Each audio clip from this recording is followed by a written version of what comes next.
For this particular project, in seeking feedback on the Sidewalk Labs proposal, the first round of consultation happened back in July, and then we had another public meeting in November. And in the broadest of strokes, I just want to say that we've heard sort of as a generalization, three big voices related to this project. There are people who have told us, and I just met a few again outside, who support the project, and the primary rationale they use for their position often relates to innovation and the value of innovation. There are people who are, and there are many more positions, but in summary, the value of innovation. There are people who have almost the opposite opinion. They are extremely concerned about this proposal, and in most cases, they've said that it's related to lack of trust in the actor, whether that be Sidewalk Labs, Google, or Alphabet, and that's all documented in the feedback that we've received to date. There is a third voice that has emerged as these conversations have gone, and I will characterize it as a cautious maybe. People who have said that this might be good, but only if it's on terms that work for Toronto. And so I expect that we have perspectives, many of you have one or more of those perspectives, and our job is to create the space to enable those perspectives to emerge, because the public interest is always in flux. It's a relationship between different interests and different power. And a good way to explain that would be that at one point it wasn't in the public interest for women to vote. There are many things, today it is, there are many things about this project that touch on some very core issues that many of you are passionate about. And what public consultation does is create space to listen to somebody who has a different point of view, understand where they're coming from, and persuade them of maybe the utility of looking at it from a different point of view. People learn things, people change their minds. And we're going to work hard to create the space to do that with you today. And the guidance, or the suggestion I would make, and we've done a number of tough public policy and public asset-based consultations, is to show people the respect that you expect to receive. That's to the other participants, to anybody else in the room, the facilitators, Waterfront Toronto, and if we're going to disagree about some things, we can do that in a respectful way with a rationale behind our position so we can understand where people are coming from and why. Everybody has a very reasonable position on this. And many people in this room have actually shaped much of what's happened on the waterfront already, whether it was 15 years ago when Waterfront Toronto just started. What you see in the West Don Lands and the Portlands, in many ways, has been shaped by what's come out of public consultations like this. So, today, you're going to get an update from Waterfront Toronto on the work that they have done over the last few months in response to some of the questions that have been raised from you and some of the priorities that have emerged from the public. If their innovations are great, then let's see why. If we have a real concern about partnership, let's understand and get into the bottom of it. If there are conditions under which this makes most sense for Toronto, let's reveal what those are. Waterfront Toronto does not have answers to everything today, but they do want to give you an update. And so the meeting will start with about a 25-minute overview presentation, which you'll get sort of where things are at. The materials that you have on your tables and are available online are consistent with the presentation you'll see. So if you're missing something or it's going by quickly, there's a discussion guide on your table. There are some other resources available to you. We knew we would have a full house, and I'm very happy about that. If we all had 5 minutes to talk, we would be here for 1 week. So one of the things that we do when we design how to run these meetings is we identify where are there particular subject areas that we think most align with what people have told us they want to talk about. So after this overview briefing, we have 4 breakout discussions. One related to mobility. I just met somebody in the hall who was already in the room waiting for it to start. Sustainability, complete communities, and that's where affordable housing is, that's where public realm is. And then the 4th one relates to economic development, partnership, and digital. And those 3 topics Waterfront Toronto has put together because they think they're all very closely interlinked. And I will just talk to you after the end of the plenary presentation about where those rooms are. But in those rooms, you will get 10 more minutes with some of the details on that subject. There will be a number of Waterfront Toronto who know exactly about that subject, and you will dig deeper on that subject. And we will have an opportunity to rotate through 2 sessions where you can pick one small room and then another small room. Some of them are big rooms. And so you can cover up a couple of subjects. And I'm just working through the agenda that you would have also received on the way in, so just in case you're wondering where I'm going here. Then we will come back here and we will find out what happened in those other discussions, because what we're trying to do is find out if there is any common ground among the different perspectives that are emerging, and where there are differences, why are they different, what's the rationale behind those differences, and document them. And then we will have an open mic here. You'll be able to ask questions and make any final points, and then we're going to wrap up. And then we're going to do it again this afternoon. So if you want to stay, we'll do the exact same meeting starting at 1:30. That's why there's 2 lines of times on your agenda there. So the couple other things. If you don't have a chance to say what you need to say, the deadline for public feedback is the end of March. All the questions that Waterfront Toronto is interested in getting your feedback on are online. We also appreciate that sometimes the questions that Waterfront Toronto wants to ask of you may not align with what you want to share. All of the facilitators here are here to facilitate a discussion, to seek feedback on what you think is most relevant about this project. The questions are there as a guide, but it's not absolutely necessary, of course, to follow them. A public meeting is for the public. It will respond to what you need. The ultimate decision about this project at this stage rests with the Waterfront Toronto board, and that decision date is May the 20th. And there are many, many things that are going to happen between now and then for them to be able to answer the outstanding questions that remain. And I think that's it for me. So I'm going to do a quick introduction to you to these little clickers that you've got. But first, I'll just get ready for that. I want to introduce you to the facilitators we have in the room. They, like me, are not going to advocate for a position here. They are going to help create space at small table discussions. They are also not experts on the material that is Waterfront Toronto staff's job. So if you're a facilitator part of our team, stick your hand straight up. Great. Those people will also be taking very detailed notes, and that will all feed into the report today. If you're with Waterfront Toronto, a staff member or a board member, put your hand straight up. Lots of Waterfront Toronto staff here and able to answer questions. If you're with Sidewalk Labs, and there are some Sidewalk Labs representatives here to listen today, please put your hand straight up. The City of Toronto also has a number of staff members here. As you know, City of Toronto also has a policy process, and they're paying very close attention. If you're with the City of Toronto, stick your hand straight up. Great. They are all here to listen because they are very keen to hear what you have to say. We also have elected officials. I saw Paula Fletcher, Councillor Paula Fletcher. Hi. Anybody I'm missing? Michael Thompson. Thanks for coming. It's a big room. Sorry, I can't see. Chris Glover, MPP for this area. Am I missing anybody else? Thank you. Okay, great. So this is your turn. What I'd like to do is just explain to you how these clickers work, and then I'll get, we will practice it with something pretty easy. The first question is, I'm going to ask you a question, and there'll be a multiple choice answer. And if you look at your clicker, just pick it up and take a look. It's kind of like a phone. It's 1, 2, 3, 4, 5, 6, 7, 8, 9.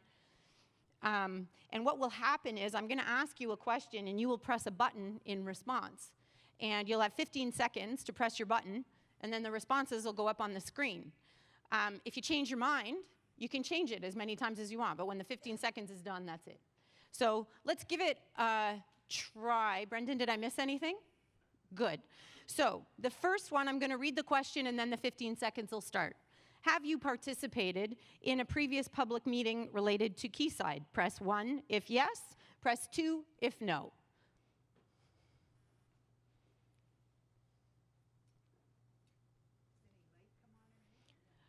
Yeah, there's a little light that comes on that shows you press the button. Every time you press it, a light comes on. If you press it 5 times, it's only going to count it once. Right, Brendan? Good. You can't game that system by clicking the button. Okay?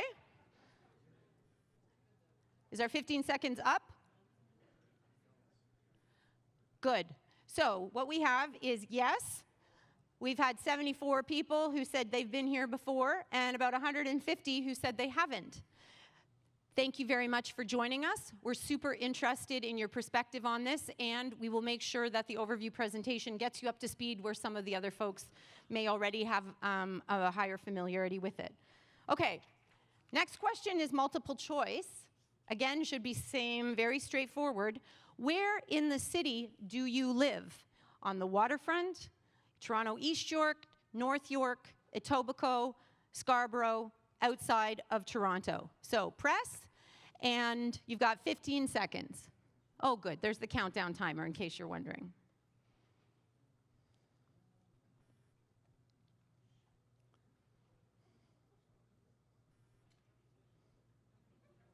Okay, so this is interesting.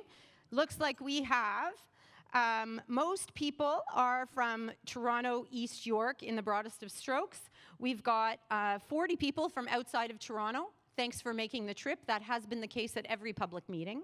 We've got 52 from the waterfront, and then folks from North York, Etobicoke, and Scarborough. So thank you very much for making the trip early on a Saturday.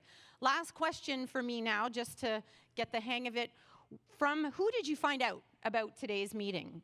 1, Waterfront Toronto. 2, another organization. 3, a friend or colleague. 4, coverage in the media. 5, other. You can press more than, on this one, you can press more than one. I think oh, not on this one. Brendan's shaking his head. Pick the one that's the first time you heard of it. This is not a high stakes question. We're getting used to using the clicker.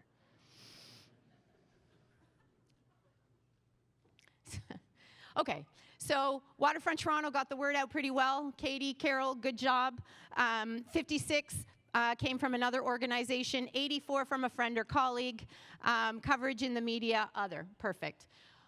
What's important about this is that some people have told us that they're fearful of speaking up at these meetings because of what happens and what people say to them when they disagree. And so I'm just going to come back to my respect point. This is why we've put these clickers here, and when we regroup at the end of the morning, and I really do hope you stay till the end of the morning, we are going to check in with your perspective on some of the questions that Waterfront Toronto is working hard to answer. And so we're trying to create space for people who are concerned about whether they like the project and they don't feel safe saying that, or they don't like the project and they don't feel safe saying that. And those are calls that have come directly to our office. And this has happened on other projects, and this is a nice little mechanism for us to give it a try. The facilitator's job is to create the space so that we can have multiple points of view, but they can only do that if you also create the space. And so I trust we're going to have a constructive discussion. This is plenty from me this morning. I am now going to hand it over to the overview presenters. We're going to start it off with George Zagaric, the CEO of Waterfront Toronto. Come on up, George.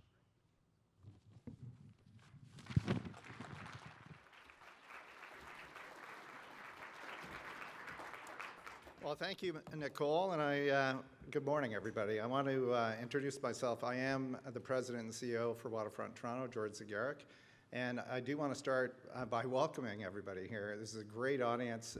It's packed. I do want to acknowledge some individuals and thank you in advance for your participation. I hope some of you stay for this afternoon. This will be a good feedback throughout this process. We are taking time to listen, and that's why we're here, and my staff are here today. And we do have some board members. I'm going to introduce Steve Diamond's here, our chair. Steve, you can stand up. Jeannie Shim, she's here somewhere. Jeannie, whereabouts are you? There she is. Great. Any other board members here? It's hard to keep track. Everybody's packed in this room. I do also want to acknowledge one of our evaluators on our evaluation committee, Sheldon Levy, former president from Ryerson. So before I turn it over to staff who are going to walk you through where we're at so far in the process, I did want to look back a bit at the start of the creation of Waterfront Toronto.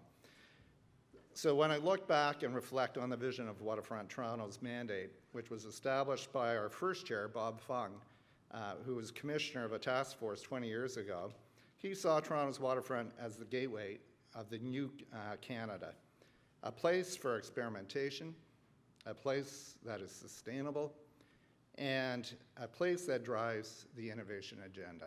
And that's what we're talking about today. Now, Bob also said, he wanted to see Waterfront Toronto being a small, efficient, and action-oriented corporation. And that's what we are. We are very small. We're less than 100 people. But we have a huge mission, and we are consistent with the original vision. And that was to enhance Waterfront's economic, social, and cultural value, create an accessible and active waterfront for living, working, and recreation, revitalizing the waterfront in a fiscally responsible manner, encouraging the involvement of the private sector in development, and encouraging public input in the development of a designated waterfront area. And that's what we've been doing, and today is just a demonstration of the input that we're taking in. Let me go to the next slide. There are really 5 things I want you to know about what we do. The first is the 3 governments, when they created us, saw us as the master planner for the waterfront. We would sell land, take those proceeds, reinvest those proceeds back into the community. That would be affordable housing, public realm, transit. Those are things that we've done for the last 20 years. Now, we also have put conditions to drive some of the innovation, and some of those conditions have been for public benefits such as LEED, gold standards, et cetera, and I'll touch on that in a few minutes. The land is tendered, so we've followed a public policy with regards to tendering, with regards to the transparency in our process. And we've been very successful in enhancing the value of the economic opportunity in Toronto through tax revenues, through development. That original $1.5 billion by the 3 levels of government have been paid back multiple times. So let me just touch on a few things. So, looking back over the 20 years, we've done some pretty spectacular things, looking at advancing our public parks, but also advancing it with innovation. We integrated into a neighbor-wide stormwater management system within a park, used to purify the water as one of the park features. So this is Sherburne Common, and this is reference. We have people from all over the world that come by and drive by to see this, and it's been a spectacular success. We want to build on that. We learn from it. There's some learnings every time we have innovation, but we continue to proceed. Now, this is one, I have to say, I looked at this as I was preparing the slides, and I'm envious of this slide back. I can't wait for the summer, I have to tell you, after this week. But, we had innovation, the Silva cells, that have actually maintained those trees, but we created this within, again, an old industrial area. And this has been one of our successes, is how do we enhance the public realm? How do we invite the public down to the waterfront? And this has actually, believe it or not, been one of the biggest tourist pictures. If you go on the websites, if you go into tourist magazines, this is often the picture that you'll see about Toronto. Now, it is about revitalization. We've taken properties like the West Don Lands, an old industrial area, that we've enhanced, and we worked on, and I'll give you the after picture. This is Corktown Common, that not only did we enhance the opportunity for development by putting in flood protection, which was a vision of the original task force and the original board, but we created it so that there was actually public space, public realm, that people could participate. This could have just been a grass knoll, and we would not have had the development in the West Don Lands area in downtown. This, again, is another success, and the reason we exist is to create these opportunities. Now, we also look at the public realm with regards to the street and transit, and again, when you look at Queens Quay before, we've done quite a bit to make this a much more active public realm. Both with regards to transit, but with regards to bike paths and other features. Again, we're trying to enhance the value of the waterfront, but also enhance the opportunity to activate it all year long. The underpass, who would have thought we were building a park under an underpass? And this really has been one of the successes we've had, and it's led to the Bentway. And we're trying to use every creative opportunity, innovative opportunity to enhance the waterfront activation. So again, another waterfront project, we're working with the City of Toronto and others, but again, another success. Corktown Common helped with a little bit further north on the John River to enhance the opportunities around the West Don Lands and the downtown core. We are now, and the governments have invested another $1.2 billion in Waterfront Toronto to deliver another flood protection project, which will again have public realm, will have parks and activities in it. This is extremely important. In fact, we wouldn't be here talking about the Quayside project if we weren't doing the Portland's flood protection project. That's key for us as we've dealt with high water levels, and this is really to deal with extreme storms that could occur in the future, and it's the opportunity to ensure whatever we build in the future will be flood protected. As I mentioned earlier, our job is not just to build. As a master developer, we're also looking at innovations and to drive change.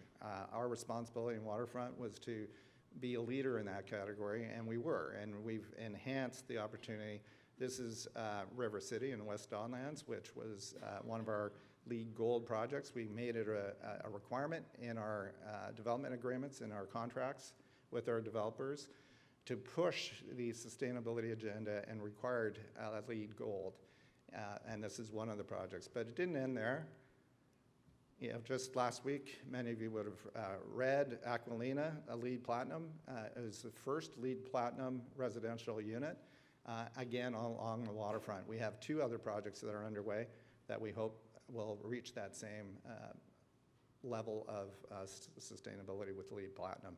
So I'm going to really leave it at this point, turn it over to our Chief Development Officer, Meg Davis, and I will be around to listen and to engage throughout the day. So thank you very much.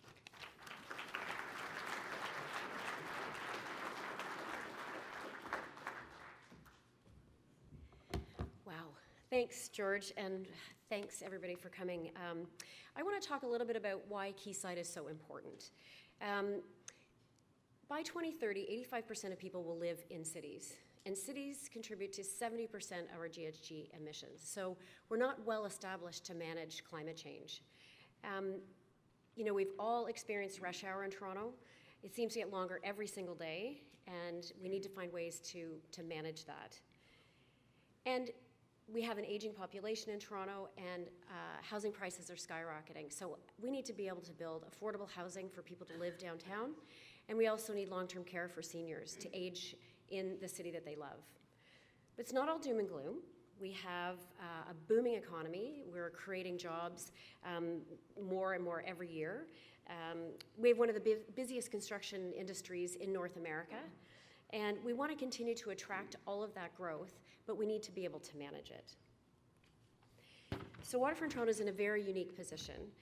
With the ownership of Quayside on the waterfront, we want to build a project that's going to drive transformation in those areas that I just mentioned: sustainability, mobility, affordability, and economic development.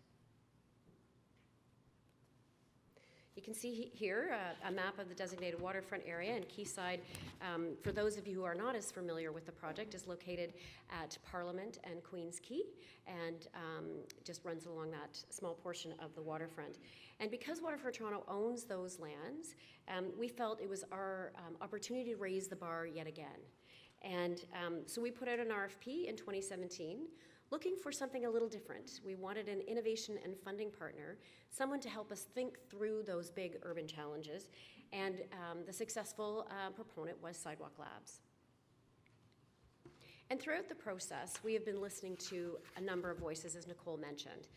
We listen to our advisory groups, we listen to the public, we listen to our government partners, and we do listen to the private sector. As George mentioned, partnerships is sort of how we move things along on the waterfront because we're a small organization.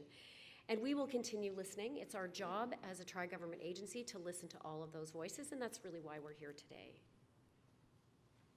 So where are we today? Back in 2017, we selected Sidewalk. They produced the Master Innovation and Development Plan last June, and we held some consultations in the summertime. But we also identified at that time a number of key critical issues that we needed to solve before we could move forward. Those were resolved in October, and I'll talk about those in a little bit more detail in a minute.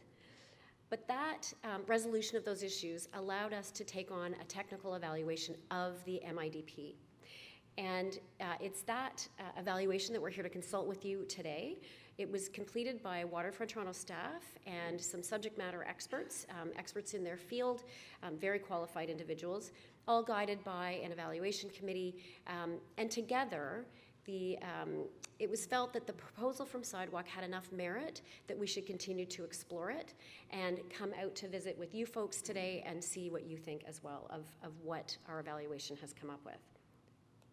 So I just want to talk a little bit about the resolution of those issues because I think they're really important, and not everybody will have understood those because, as I saw, there were lots of folks who are here with us for the first time today. We heard that people wanted to make sure that the project was about the 12 acres of Quayside. So through the threshold issues resolution, that's where we're at. It's 12 acres of Quayside, that's what we're evaluating, and that's what we're presenting to you today. We want to know if the solutions meet our objectives that we set. And I think when you see in the breakout rooms today that yes, in fact, we think the solutions by and large meet our objectives. We want strong public control and oversight, and that will be the case. We want strong regulatory framework. So Sidewalk has agreed to adhere to all current and future laws, our digital principles, and our digital guidelines. We also wanted us to complete a rigorous risk assessment, which we have done with the help of some of our subject matter experts, and we will have backstops and financial guarantees in all of our agreements. And finally, do a good deal for Toronto. And I think, at that time we said that the agreement was to pay fair market value, which today is $590 million. So what happens next? With the feedback we get from you all today, we're going to absorb that. We will be continuing our discussions with Sidewalk Labs on the solutions and their financial commitment to the project. With your voices and that work, we'll be feeding that to our board, who on May 20th will make a decision as to whether or not we continue on with Sidewalk, in which case we will work on some agreements with them, or if we're not going to continue on with Sidewalk, and in which case there will be no further work and we will do another RFP. If we do move forward, the City of Toronto, and there are folks here if you have any questions, will be conducting a public consultation of their own on what the board approves. So you'll have an opportunity through the city to again voice your opinions on the project. And then if we do move forward with Sidewalk into implementation, there will be quite a number of other opportunities for public engagement through the statutory and regulatory processes, such as the development process. So we have 6 questions that we're looking to answer, and we need your help on those. And I'm going to introduce Christina Werner, our Vice President of Innovation, Sustainability, and Prosperity, and she's going to take you through those questions, which we'll set up for the day.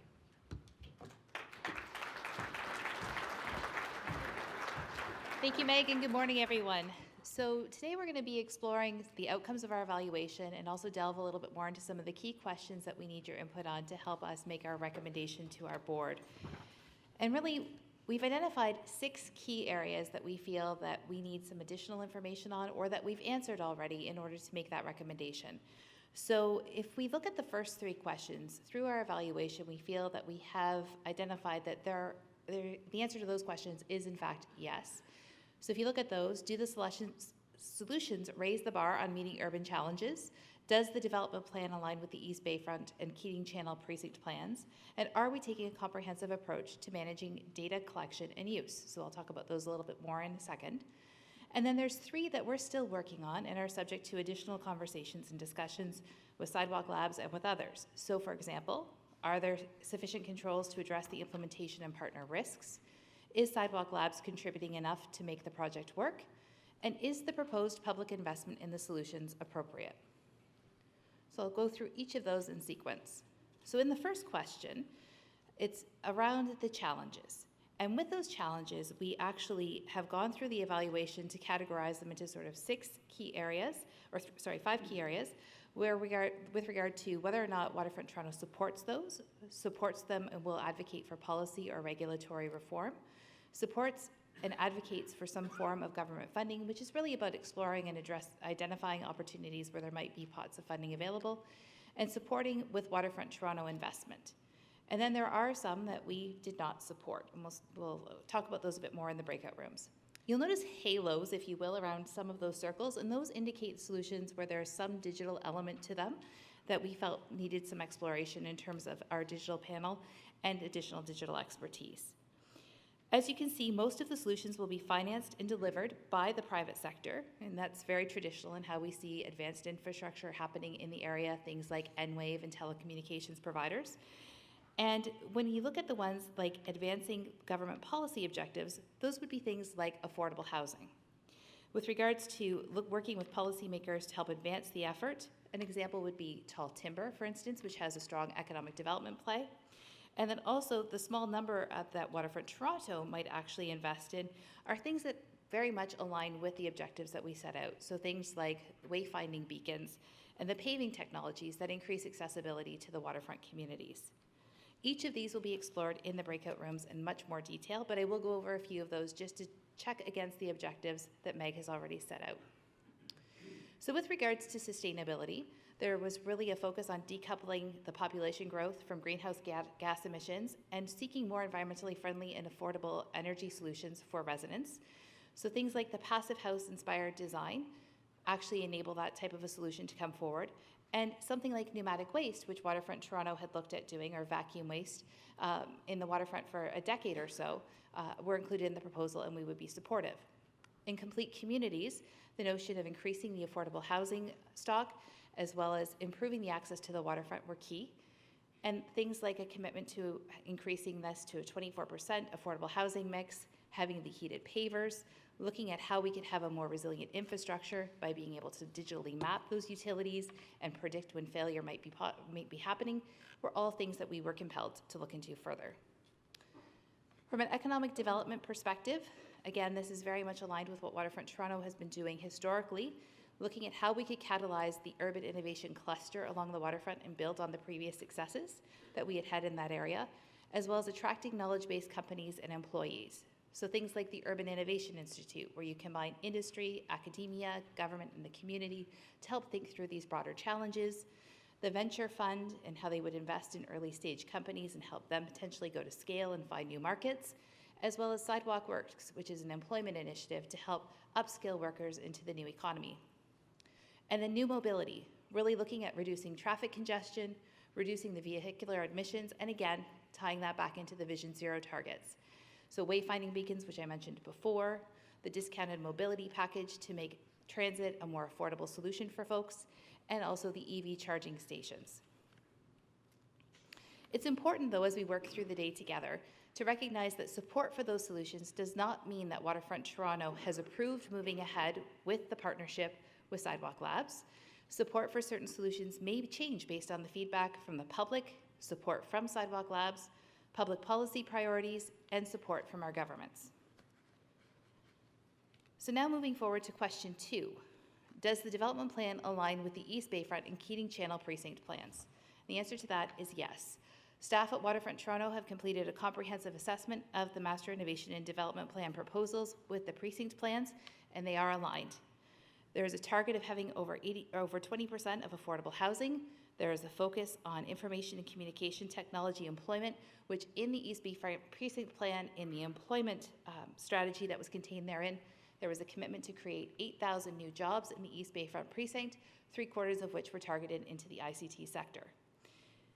There's also an important note to remember that all of the proposals are still subject to the statutory development application process and the City of Toronto consultation that would occur if our board determines that we will move forward.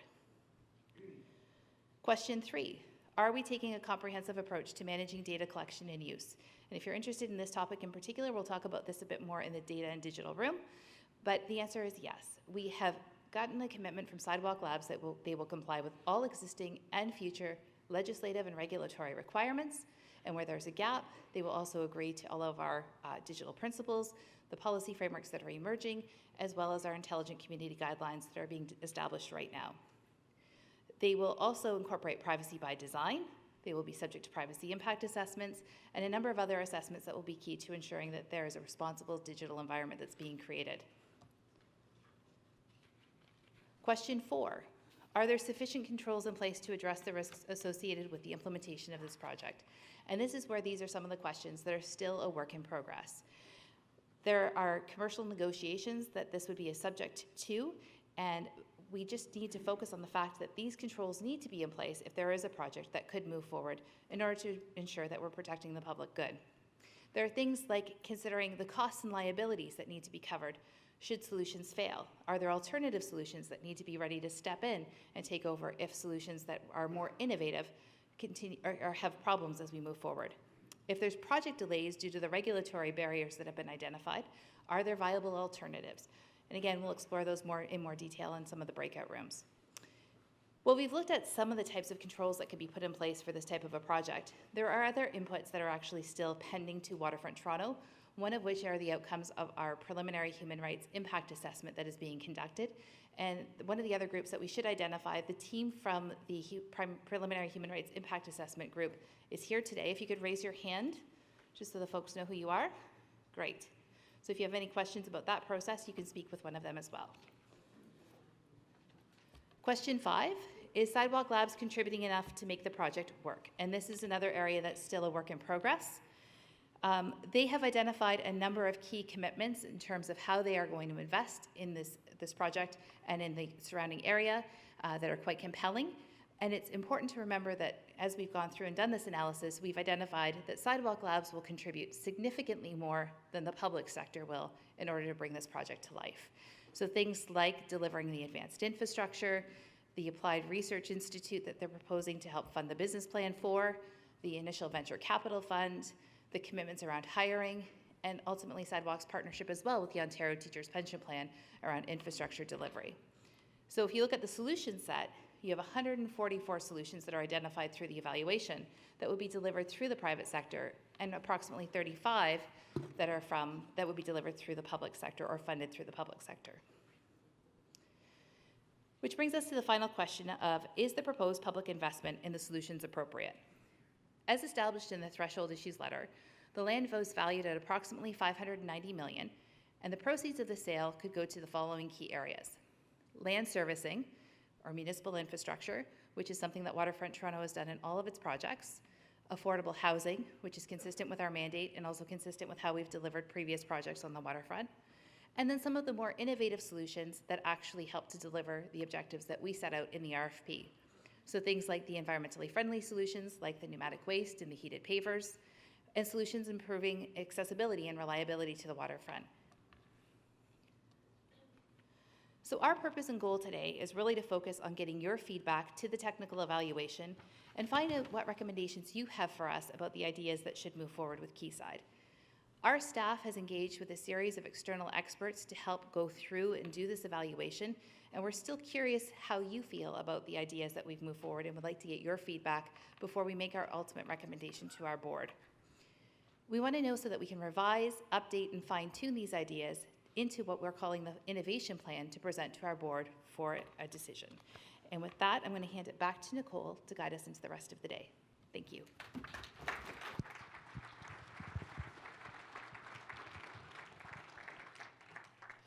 Okay, so the big questions on the screen are also in your discussion guide. They're the same as they're the ones online. They're the same that are stapled to your agenda. So if you want to take any notes as the day goes on, make sure you leave any notes with a member of the facilitation team with a big purple sticker. The big questions are, do you think that the innovations really raise the bar? Why or why not? Do you think that Waterfront Toronto has identified sufficient controls, or what other controls would you want to see considered? Do you think that Waterfront Toronto has appropriately prioritized solutions for public investment? Are there some innovations you would want to see prioritized over others? And what would you like to see in terms of commitments from Sidewalk Labs to this project? As I said at the beginning, if providing feedback on those questions does not work for you, do not worry about it. We're really here to hear what you have to say on the project, on whatever angle you want to take on it. So to get a flavor for that, I'm going to give you the last clicker question, which is on the next screen. So I'm assuming, Brendan, you're going to put it up, which is about what topics are you most interested in discussing or learning more about? And you will have a chance, the agenda is timed so that you would have a chance to go to 2 of these topics. And if you want to stay in the same room the whole time, I don't mind. You want to stay in the hallway the whole time and look at boards, I don't mind.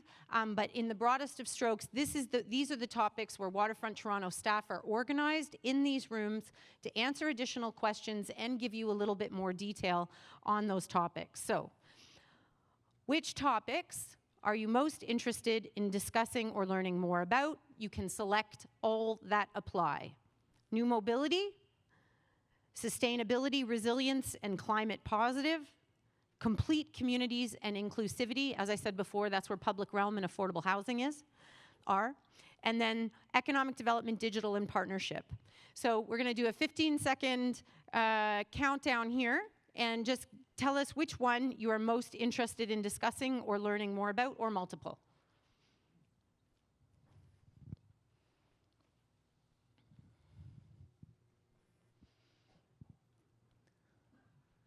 Okay, that's what we thought. This is how this is going to work.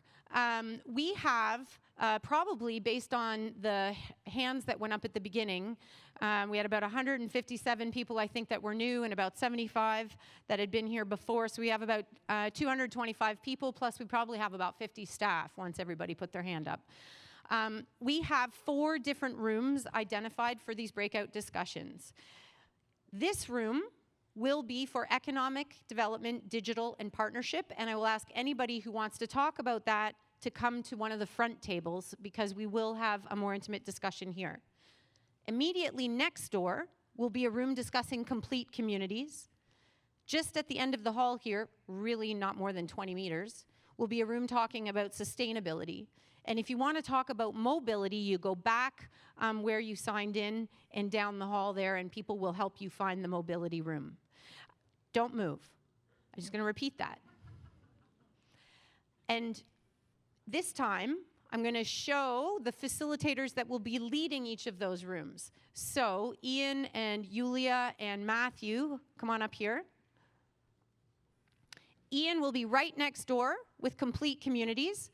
So why don't you head over and help people get there. If you're going to go to Complete Communities, it's right next door. Yulia will be right at the end of the hall here on sustainability. You and your team maybe go and help people find that room. Matthew will be past the registration table in mobility. I'm staying in here with partnership. If you get to a room and it is full, maybe go to another room and go to that one on the second rotation. To a certain extent, you're going to have to self-organize as this unfolds. So in 5 minutes, that next room will start. If you're going to stay here, please move to a table at the front.